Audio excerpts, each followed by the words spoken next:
வணக்கம். இது எஃப்ஐஆர். நாட்டின் பல்வேறு இடங்களில் நிகழ்ந்த குற்றங்கள் மற்றும் அதன் பின்னணி பற்றிய தொகுப்புகளை இப்போது பார்க்கலாம். சென்னையில் இளம்பெண் மர்ம மரணத்தில் திடீர் திருப்பமாக பெண்ணுடன் பழகிய மருத்துவர் ஒருவர் கைது செய்யப்பட்ட சம்பவம் பரபரப்பை ஏற்படுத்தியுள்ளது. பணம் கேட்டு தொல்லை கொடுத்து வந்த இளம்பெண்ணை கொன்றுவிட்டு நாடகமாடியவர் சிக்கியது எப்படி? உத்தரப்பிரதேசத்தில் தெகிடி பட பாணியில் காப்பீடு பெற்றவர்களை கொன்றுவிட்டு கோடிக்கணக்கில் பணம் சுருட்டிய கும்பல் கைது செய்யப்பட்டிருக்கும் சம்பவம் பரபரப்பை ஏற்படுத்தியுள்ளது. உத்தரப்பிரதேசத்தில் மட்டும் இல்லாமல் 12 மாநிலங்களில் மோசடி வேலைகளை அரங்கேற்றிய கும்பலின் திடுக்கிடும் பின்னணி என்ன? ஹைதராபாத்தில் காதலியை கொன்று சூட்கேஸில் அடைத்துவிட்டு தப்பிய காதலன் 48 மணி நேரத்திற்குள் கைது செய்யப்பட்டுள்ளார். நேபாளத்தில் காதலியுடன் வந்து ஹைதராபாத்தில் குடும்பம் நடத்தியவர் திடீர் என்று காதலியை கொன்று சூட்கேஸில் வீசியது ஏன்? அரியலூரில் அடகு கடை நடத்தி குறைந்த வட்டியில் பணம் தருவதாக கூறி 100க்கும் மேற்பட்டவர்களிடம் நகையை பெற்றுக்கொண்டு ஏமாற்றிய போலி அடகு கடைக்காரர் கைது செய்யப்பட்டுள்ளார்.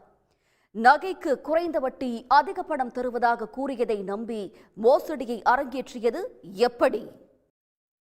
ராஜஸ்தானில் அரசு மருத்துவமனை ஐசியு வார்டில் அனுமதிக்கப்பட்ட பெண் வார்டில் வைத்து பாலியல் வன்கொடுமை செய்யப்பட்ட சம்பவம் அதிர்ச்சியை ஏற்படுத்தியுள்ளது.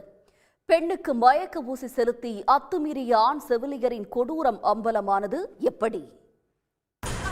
சேலத்தில் 65வது வயதில் 2வது திருமணத்துக்கு பெண் தேடிய தந்தையை மகனை அடித்து கொலை செய்த சம்பவம் பரபரப்பை ஏற்படுத்தியுள்ளது. திருமண வயதில் மகன்கள் இருக்கும்போது பெண் தேடிய தந்தைக்கு மகனால் நேர்ந்தது என்ன? மத்திய பிரதேசத்தில் 50,000 போலி ஊழியர்களை நியமனம் செய்து 230 கோடி ரூபாய் அளவுக்கு ஊழல் நடந்திருப்பதாக அதிர்ச்சி தகவல் வெளியாகியுள்ளது.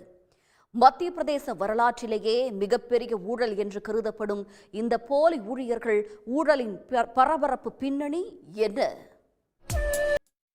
மதுரையில் நிதி நிறுவனம் நடத்தி பல 100 கோடி ரூபாய் மோசடி செய்த வழக்கில் 8 ஆண்டுகளுக்கு பிறகு நிறுவனத்தின் இயக்குநர்கள் 2 தென்காசியில் கைது செய்யப்பட்டனர்.